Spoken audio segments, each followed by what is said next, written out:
when he was there. They might not have gotten the moment. Yeah, exactly. All right. I just want to bring about the mountainside. A lot of the my Pentecostal friends would talk about having this mountaintop experience, and the mountainside, as we learned, is the place where Jesus encountered with God, and Moses and Aaron encountered with God, and it's not meant to be an escapistic thing, but rather it's a strengthening thing to go back down into the valley of suffering and problems and things of that nature. Yeah. It's not meant to be a nirvanistic, escapistic situation. For sure. Absolutely. All right, John 9. Let's read 1 through 41. This is the long one. Let's read it all wholesale here. Let's start on this side with James. Why don't you read 5 verses? Let's do 5 verses at a time. Okay. As Jesus went along, he saw a man blind from birth. His disciples asked him, "Rabbi, who sinned, this man or his parents, that he was born blind?" "Neither this man nor his parents sinned," said Jesus. "But this happened so that the work of God might be displayed in his life. As long as it is day, we must do the work of him who sent me. Night is coming when no one can work. While I am in the world, I am the light of the world." Having said this, he spit on the ground, made some mud with the saliva, and put it on the man's eyes. "Go," he told him, "wash in the pool of Siloam." This word means sent. So the man went and washed and came home seeing. His neighbors and those who had formerly seen him begging asked, "Isn't this the same man who used to sit and beg?" Some claimed that he was. Others said, "No, he only looks like him." But he himself insisted, "I am the man." "How then were your eyes opened?" they demanded. He replied, "The man they called Jesus made some mud and put it in my eyes, and told me to go to Siloam and wash. So I went and washed, and then I could see." "Where is this man?" they asked him. "I don't know," he said. And they brought to the Pharisees the man who had been blind. Now the day in which Jesus had made the mud, opened the man's eyes, was the Sabbath. Therefore the Pharisees also asked him how he had received his sight. "He put mud in my eyes," the man replied, "and I washed, and now I see." Some of the Pharisees said, "This man is not from God, for he does not keep the Sabbath." But others asked, "How can a sinner do such a miraculous sign?" So they were divided. Finally they turned again to the blind man. "What have you to say about him? It was your eyes he opened." The man replied, "He's a prophet." The Jews still did not believe that he had been blind, had received his sight, until they sent for the man's parents. "Is this your son?" they asked. "Is this the one you say was born blind? How is it that now he can see?" "We know he's our son," he answered. And we know he was born blind. But how he can see now, who opened his eyes, we don't know. Ask him. He's of age. He will speak for himself. His parents said this because they were afraid of the Jews. For already the Jews had decided that anyone who acknowledged that Jesus was the Christ would be put out of the synagogue. That is why his parents said, "He is of age. Ask him." A second time they summoned the man who had been born. "Give glory to God," they said. "We know this man is a sinner." He replied, "Whether he is a sinner or not, I don't know. One thing I do know. I was blind, but now I see." Go ahead. Yeah, go ahead, James. Then they asked him, "What did he do to you? How did he open your eyes?" He answered, "I have told you already, and you did not listen. Why do you want to hear it again? Do you want to become his disciples too?" Then they hurled insults at him. "You are this fellow's disciple. We are disciples of Moses. We know that God spoke to Moses, but as for this fellow, we don't even know where he comes from." The man answered, "Now that is remarkable. You don't know where he comes from, yet he opened my eyes. We know that God does not listen to sinners. He listens to the godly man who does his will. Nobody has ever heard of opening the eyes of a man born blind. If this man were not from God, he could do nothing. To this they replied, "You were steeped in sin at birth. How dare you lecture us?" And they threw him out. Jesus heard that they had thrown him out, and when he found him, he said, "Do you believe in the Son of Man?" So who is he, sir? The man asked. Tell me, so that I may believe in him.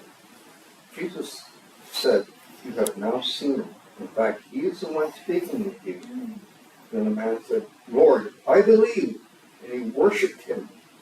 Jesus said, "For judgment I have come into the world, so that the blind will see, and those who see will become blind."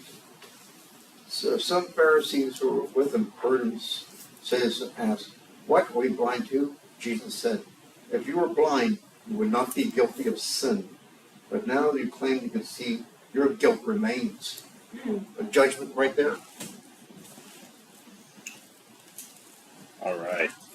So, as we have been doing, do you see any symbols that we've already talked about in play here, or do you see any possible new ones that either I know or I would research at this upcoming week?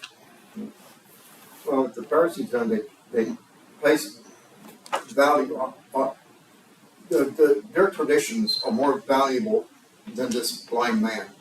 And these are traditions as a gauge of whether a person's walking in their form of holiness or not. And secondly, there's an influence of Hinduism that's went into the Jewish religion.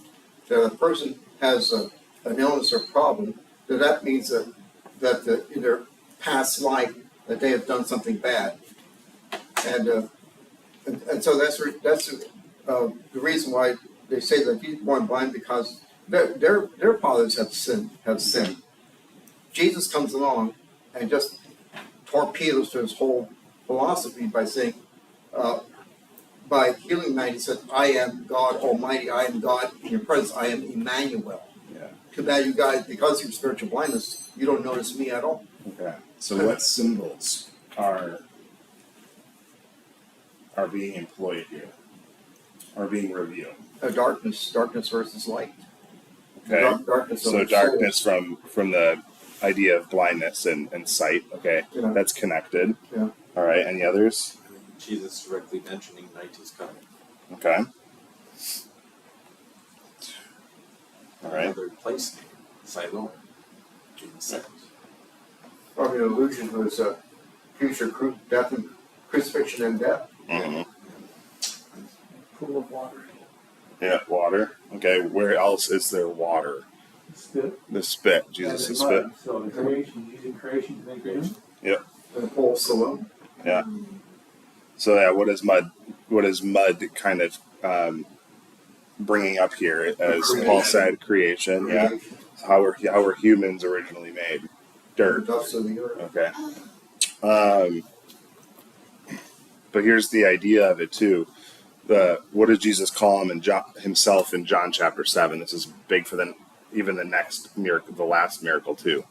But what does Jesus call himself? I am the Light of the world. Well, no, specifically water. Specifically water. I am the living water, right? So dirt on its own is just dirt, right? But the living water, water that flows from Jesus, gives life, gives healing, and so forth. That since the fall of man, all things were made in and through Jesus, including the dirt. Okay, man was separated from that reality, and here's Jesus even restoring back original creation. It being in and through him. Okay. Any other? Okay, we got the Sabbath day again employed here.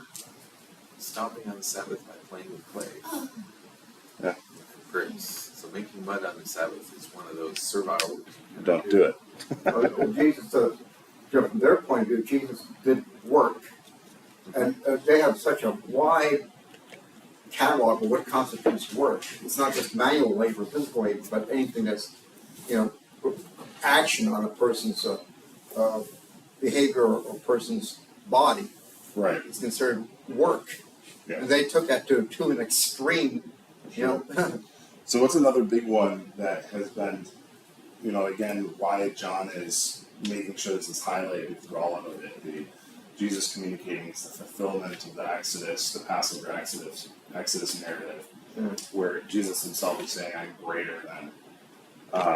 You see that in John. Jesus saying, "I'm greater than Moses." Something that's being brought up here is their spiritual blindness in relationship to who they're claiming is greater than, at this time, greater than Jesus. Who was what? Where they say we follow Moses. Okay, so you kind of have you still have this Moses, the symbolism of Moses, and that narrative taking place. Also, the very fact that Jesus' miraculous work puts the Pharisees on a defensive because their position was threatened.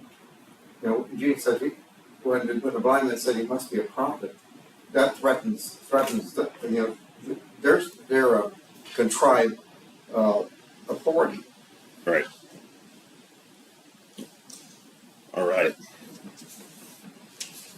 Their authority is based on following their the rules that they have made up. Okay, let's just go through. Let's read verse. I'll read verses 1 through 2, and we'll ask the question. Bottom of 18 in your handout. As we went along, he saw a man blind from birth. His disciples asked him, "Rabbi, who sinned, this man or his parents, that he was born blind?" So in verse 2, how did the disciples' question show their blindness, and what is Jesus' answer for them and us? Hey, you'll see in verse 3. Well, they made the background assumption that blindness is a consequence of sin. Right. If someone's blind, there must be sin somewhere. God wouldn't make somebody blind just Sure. to be blind. Yeah. So they wanted that cause and effect. If we play by the rules, everything will be good for us. Okay. Any other thoughts? So where is it that there is truth to the question? So this is important. Is the reason there's imperfections in this world because of sin? Yeah, because the fall of man. Right. So sin, likeness, and all these things come into the world. And they would then sanctionate for every individual or their children or their children's children to the fifth generation or whatever. Yeah. But specifically, what you can understand they're driving at is not so much general sin, but specific sin, like actual sin. So, like if you were born blind, then there's an actual specific sin of the parents that caused it. Like they had lived a impure, defiled life, and therefore the consequences their child is. So there's truth in the, if you're looking at it in the general sense, is the reason they're suffering and the reason why there's, imperfections in body in this world is because of sin, but it's not because of attributed consequences of specific sins. I mean, like obviously if you're messing with fireworks and it goes off and you go blind, that's a different story. Like, right. But this is talking about like kind of unassociated specific sins, consequences on that front. Okay, how does Jesus respond? Either. Yep. So that his the work of God may be displayed in his life. The opportunity for God's work to occur. Yeah. And then whereas these people were outcasts, scorned, as on account of, I think about that for a second, what Jesus is saying. These people were outcasts, scorned, labeled because of their ailment, and then seen as impure, that people would not really go near, right? And Jesus is saying, that here in these people is where the work of God might be displayed. Yeah. Right? So God is near to the brokenhearted, near to the right. And that if you go back to Isaiah, Jesus says the promise of the Messiah would he would restore sight to the blind. Okay. All right. In verse 11, and they're questioning him. He goes, they ask, "How then were your eyes open?" They demanded, and he replied, "The man they called Jesus made some mud and put it on my eyes. He told me to go to Siloam and wash. So I went and washed, and then I could see." So at that point, what was the only thing that the blind man knew? That he thought he was a prophet. What? Sorry, go ahead. The man called Jesus. Okay, so that's all he understood at that point.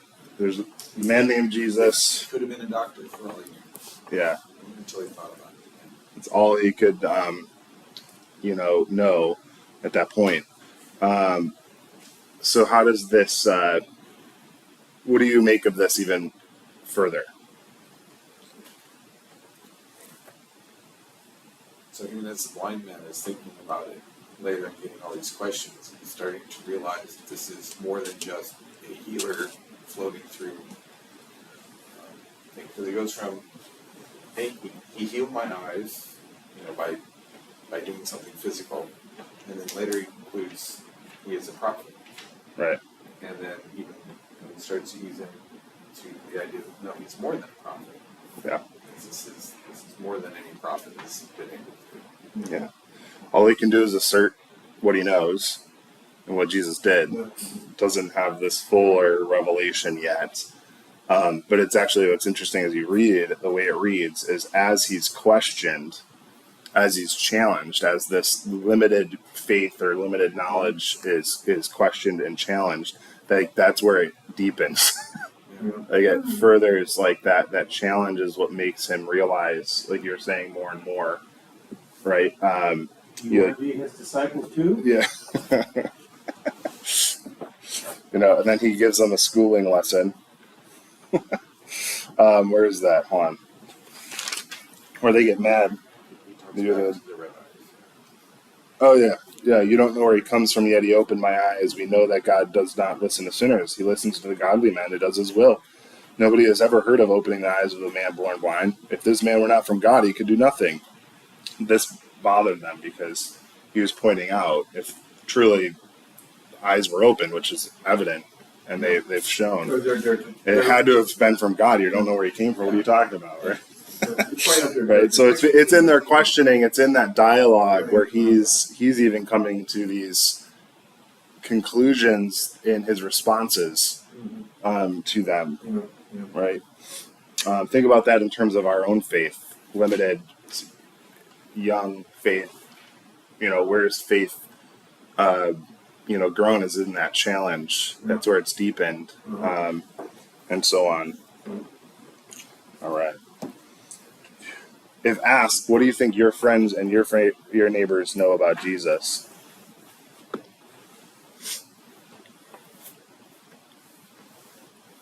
You always get that. Oh, he's a great philosopher, sure. Yeah, he's only just a religious figure.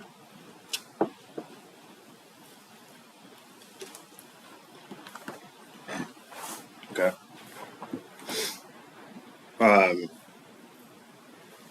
All right, let's go to verse 17. Finally, they turned again to the blind man. What have you to say about him? It was your eyes he opened. When forced to describe Jesus, what did the blind man say? He's Okay. Why do you think he called him that?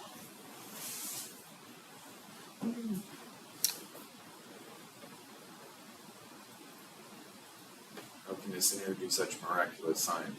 He's considering everything he's heard. This is something more than doctors, healers, certainly more than the rabbis can do. This must be a prophet. Yeah. If you think about it, this is a really smart guy. I mean, the blind man is like, he knows what think about it. What would have been a challenging and safe answer. He's a prophet, right? For that, to acknowledge that Jesus did something like this, the safest answer and also the most challenging answer would be in the forefront would be to say he's a prophet, because then it puts the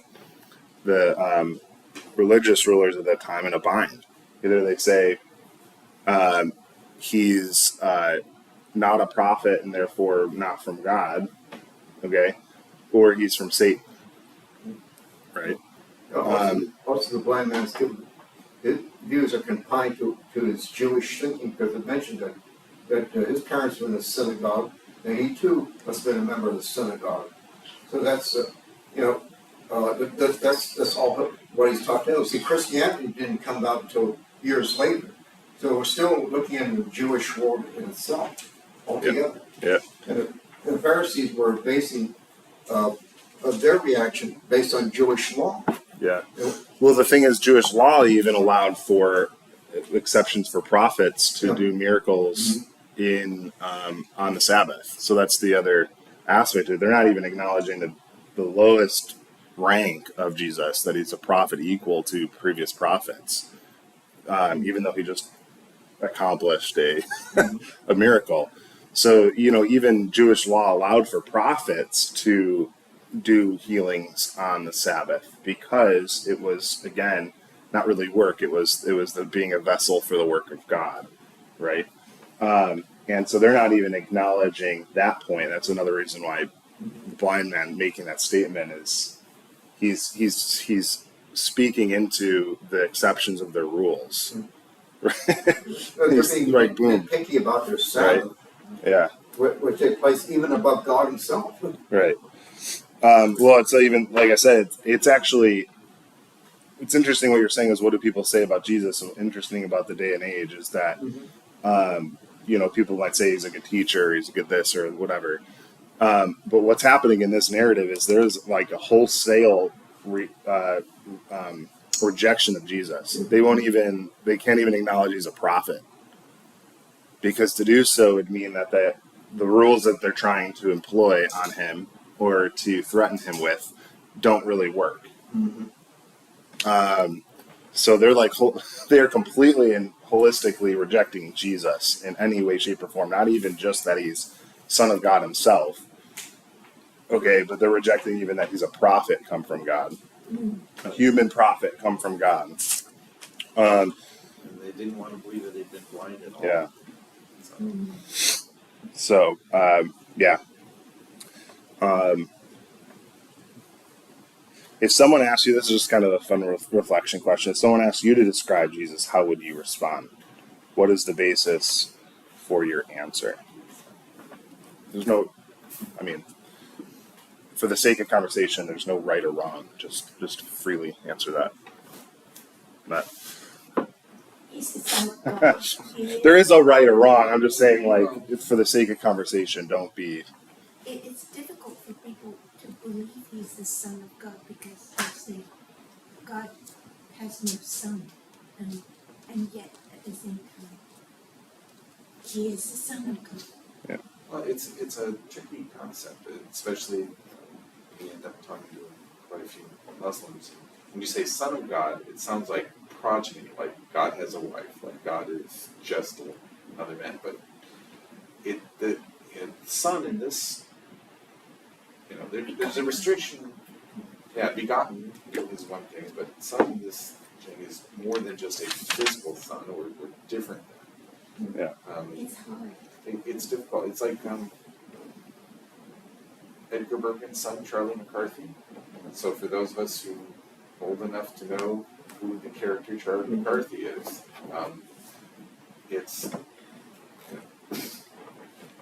was Charlie McCarthy not Edgar Bergen? No, that's who in life is Charlie McCarthy, the ventriloquist. And even then, you're kind of stuck. How do you describe that relationship of the other characters to the person that's there? And then Jesus kind of ends up in being a son in that sense of God himself in human flesh, Mm-hmm. man and God. Not separate from God, but a different person. Right. Type of thing. So it's the same kind of confusion, and in any human language, how do you describe that? Well, you're stuck with the word son. That's kind of that inheritance, giving all things, the power of the Father. But when you say son to somebody who's thinking purely in carnal terms, well, God doesn't need a wife. God doesn't need anything like God doesn't need. Well, it also type of insinuates a beginning or a time that there was the beginning of he or time. she was not. Yeah, it isn't true And a about completely subordinate relationship. So it's Yeah. Yeah, I would just use the second article of the code. Okay. He died, rose again. Yeah. Those are important parts of his life. Say, how much time you got? Yeah, We'll start here and we'll come back next week. let's talk about the story of Yeah. Yeah. Allow that to be over time. Over the course of time. There's always the. Let's get into the mechanics. The other theological thing, I think, if anybody can tell you they can, if anybody tells you they can explain the Trinity, that means they don't really understand the Trinity. Yeah. Well, any mystery for that matter. I think the Yeah. word contention that is the authority of the Pharisees versus the authority of God Himself in Jesus. Yeah. That's the contention right there. Yeah. And hence their wholesale rejection of Jesus, because they view their authority, as being it, Yeah. The Pharisees have dedicated their lives to following the rules, to knowing the law, and even to the point of being ridiculous about it. Yeah. So, they were known as the ones who would strain at gnats and so on. Don't dare accidentally drink a bug because bugs aren't kosher. Yeah. So here they are following the rules for the sake of following the rules. Right. Well, it is. There's that, but it's also very clearly what's going on. You see something at play here with the authority, as you were mentioning. Of, it's funny that Jesus is here, the Son of God, God Himself, and He's exercising authority, but on a worldly standpoint, who looks like they're winning? Right, they look like they're winning. They still maintain power and control over the institution, right? Yeah. And ultimately, even up to Jesus' death, who had power and control over the institution, right? So, but yet, even within that, look at how He was exercising real authority, right? Jesus is teaching about that all throughout. That's in the Gospel of John, is what He's trying to show what real authority that comes from God looks like, right? It's not what is seen. What like surface level, this authority but what did the Pharisees love?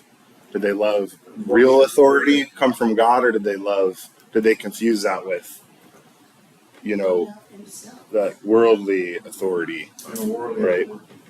And then keep in mind too, just to then I always like to do this to empathize, like you said, they devoted all their life to this, all this time, presumably, not all, but presumably these men were older than Jesus, right? Here's Jesus comes out of the woodworks, and He's doing all these things, and we're like, whoa!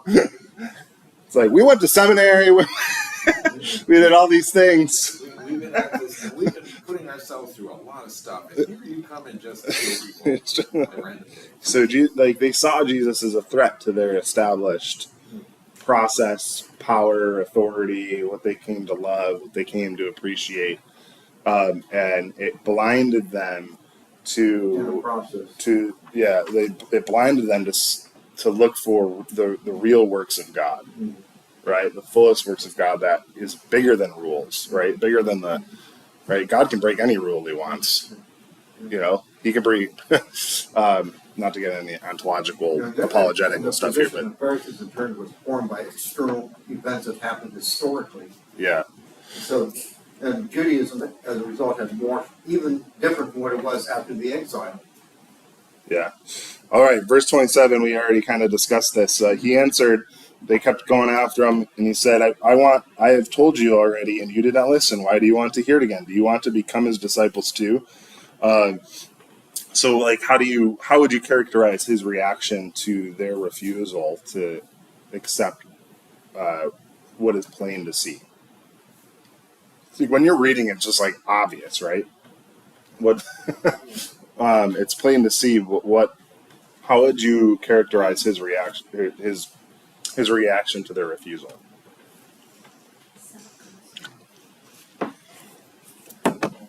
Sarcasm, like, hey, you're not listening. Why are we bothering this? Yeah. And then he kind of turns it around and Do you want do you want to hear it again? As if he's like, am I your professor now?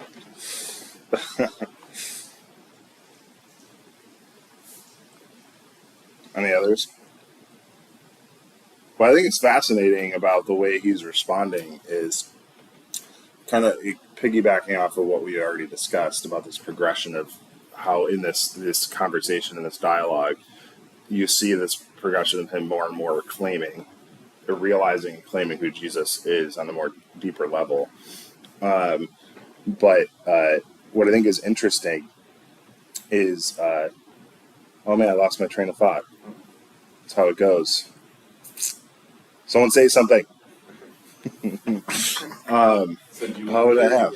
He's willing to tell him again and again until they start catching on. And this is kind of him turning around and going, I need to teach these guys. I'm not just a blind beggar now. Right. This is something happening, and he's getting in their face with this one. And these are the religious authorities. This is the guys running the show. They have the power to put him out of the synagogue and ruin he and his parents' life. Yeah. But he's now turning this back on him. Like, do you want to become his disciples too? Like, you really should think about that. Yeah. What I was going to say in short was the idea of oh my gosh, I lost it again. What is going on, everybody? Well, the blind man was testifying. He was testifying to the Pharisees, and the Pharisees would not accept the testimony or his witness to what had happened. Yeah. So they rejected his testimony on a wholesale basis. Right. Instead of rejecting Jesus and rejecting the blind man, rejecting what God was doing, to uphold their paltry, system. Yeah. Yeah, and what I was going to say was that the idea that they were making their own bed. If you think about it, even if the blind man originally didn't know that their motives were evil or wrongful, it was clear in the dialogue. If you're framed in the sense of like testing the spirits, right? It was obvious where they were coming from, right? That their meanings were not true, their meanings were not well intended.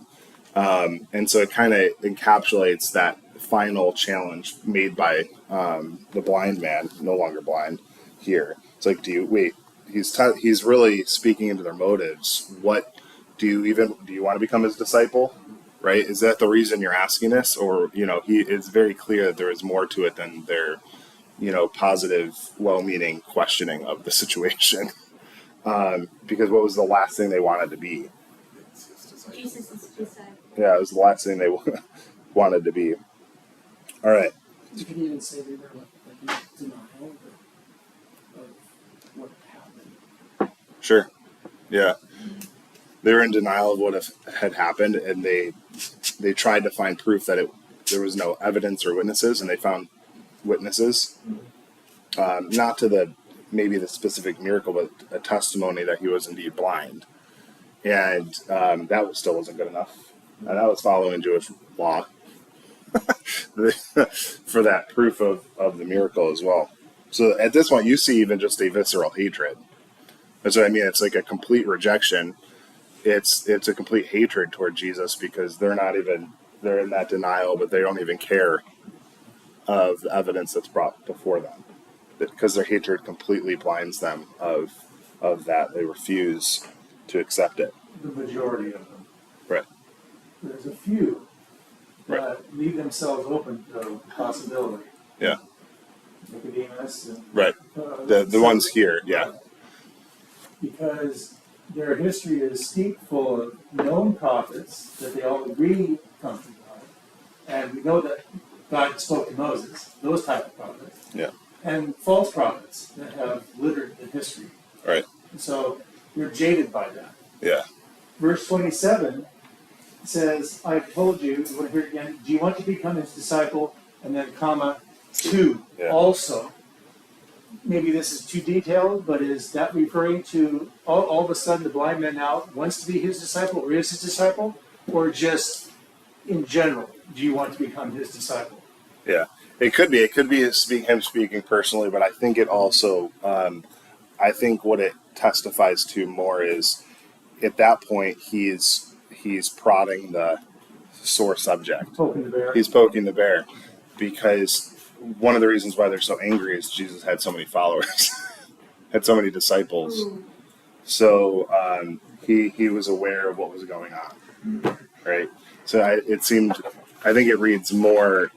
It could be a both and. It doesn't have to be. It does not have to be. This may have been the moment he realized that Yeah. he was going to be a Yeah. It doesn't have to be an either or, but either way, it was a a twisting of the source subject. It had little salt in it. Yeah.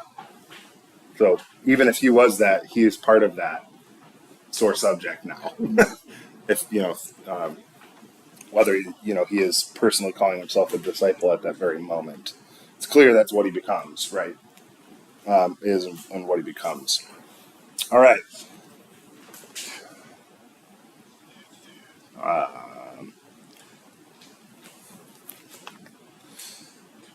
All right. Why is it so important that we be willing to stand up for the truth of Jesus in our lives? Yeah. Key phrase in that I purposely is not ending it with a question mark after Jesus, but in our lives. Right? You know what I mean? Why is it so important that we be willing to stand up for the truth of Jesus in our lives? He's coming back. Okay.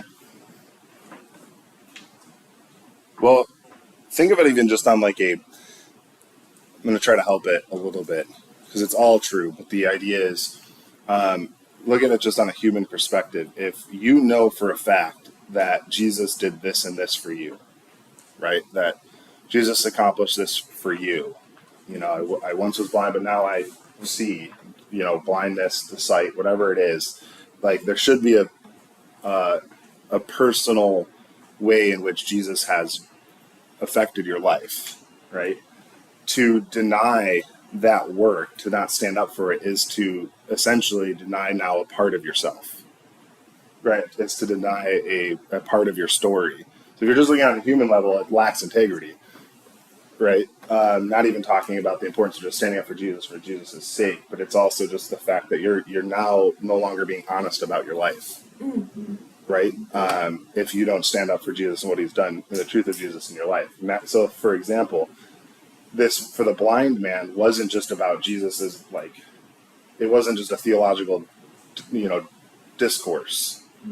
It was a theological discourse grounded in something that actually happened for this man, right? And so he was standing up for Jesus, the truth of Jesus in his life, because what had actually happened in his life, what Jesus actually did for him, right? And I think that's really important, is to always kind of drive to, is we sometimes forget, how do we talk about Jesus? Going to previous questions that we were discussing. How do we talk about Jesus? How are we communicating Jesus? Who is he? Sometimes the last thing we remember to do is making it personal, right? Like what Jesus has done for me, what your personal faith in Jesus and why, and what your story is, and so on. Sometimes that makes us a little bit more uncomfortable. But yeah. Verse 33, when questioned further, what does the man believe about Jesus and why? All right, we already discussed this one. But he kind of puts it all out there now. He says, if this man were not from God, he could do nothing. So what inversely is he saying? This man is from God. Yeah. He's Yeah. And here is the lowly blind man saying that nugget of truth, Yeah. which is the same as the high Pharisee Gamaliel said the same thing. Right. That this man does not come from God, there's nothing you can do to stop him. Right. So there's the two extremes right there. Yeah.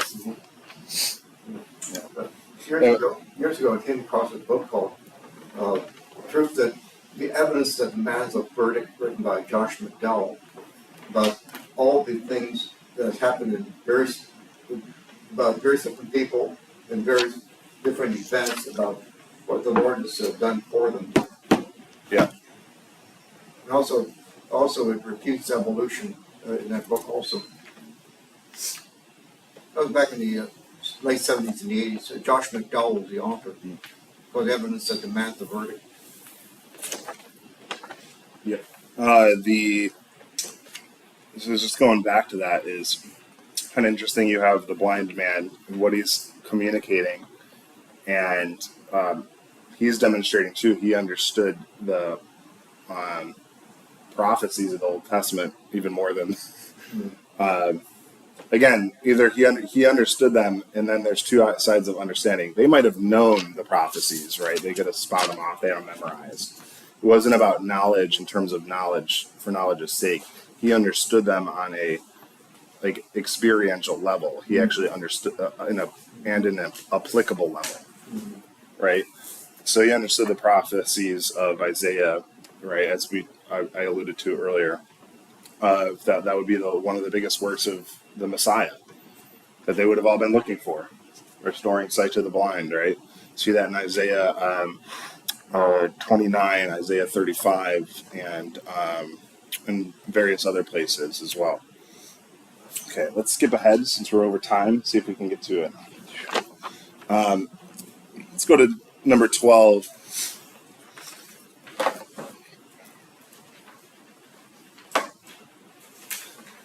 Jesus condemns the blindness of the Jews in verse 39, what will cause a more substantial judgment. And who do you see receiving the judgment in our world? the rejectors of the truth. Yeah. Here's an interesting, to kind of wrap all of this up, the final verse. Jesus said, if you were blind, you would not be guilty of sin. But now that you claim you can see, your guilt remains. What do you think Jesus means by that? We'll end it on this conversation. He imposes judgment right there on the Pharisees, right then and there. Right. You don't have to wait for death to happen. They were already in hell, spiritually, Sure. for their denial. Yeah, but what do you think he means by this? It's an interesting phrase. If you were blind, you would not be guilty of sin. But now that you claim you can see, your guilt remains. If they would have understood who Jesus is, and they'll be enlightened and see with a full understanding who Jesus is. Mm-hmm. But they kept on denying even though it was very experiential, too experiential, they kept on denying it and rejected because of their rejection of Jesus in their own hearts, minds, and souls. Their judgment has happened right there and then. Okay. Did they just not know him? Well, they have a chance to repent. Now they're rejecting what they can see with their own eyes. Yeah. He's so So they're confused with it. So there seems to be a little bit more, from this statement, leniency of real ignorance. Right. They had all the writings of the prophets, and Sure. And would beat other people up over the head for that. if their eyes were open through those words, then they would have known. Right. Yeah, it would be one thing if they were blind to something but had a heart of humility, right, in their approach to it. But not only were they exposed to it all, and then exposed to it right in front of them, but their greater sin is they're confronted with it, and they're holding on to their pride of, saying, but we aren't blind. Yeah, it's not Right. sweet. They're kind of holding their position. Right. He called them either, maybe sometimes they're blind guides. Yeah. Right. Exactly. So if it was real ignorance, it'd be different. But it's not real ignorance. It's pride mixed with all these, rejection and hatred toward Jesus and so on. You claim you concede. Well, you've claimed something for yourself in a prideful way, and your guilt remains because, well, yeah, it's like trying to think of a good analogy. What would be a good analogy? Me claiming I'm a great boat technician or whatever, A great sailor. a great sailor, and trying to sail the boat and going down. Being Gilligan. Oh, they landed that thing. And then while it's obvious that I'm fumbling all over the place in the ocean trying to sail a boat, still saying, but wait, I'm a great sailor, right? So here it's the same thing. Even if in all things happening, I was exposed that I'm not a great sailor. There's things I don't know, and clearly it's demonstrative and so on. And I hold my ground, and I still say it's not my fault. I'm still I'm a great sailor. Boom, boom, boom. I'm staying at the wheel. It's kind of similar to that. If you use that analogy, it's like despite all the evidence, everything demonstrated, they're still holding their position that they are not the blind ones. Despite all the proof of the contrary. All right, let's end in prayer. Lord Jesus, we thank you for this day. I thank you for each person in this room. Continue to bless them. Continue to enrich their lives by the power of your word and your promises and through the work of your Spirit. Lord, may we continually see the works that you have done for us, the work that you continue to do in each of our lives, that we may celebrate you, that we may know you personally and the work that you have done for each of us. Lord, bless us as we enter worship, as we receive your word and your holy body and blood. Lord, may it strengthen us for life this week as we continue to receive your many blessings. Pray this in your name. Amen. Yeah. All right. Thank you, everybody.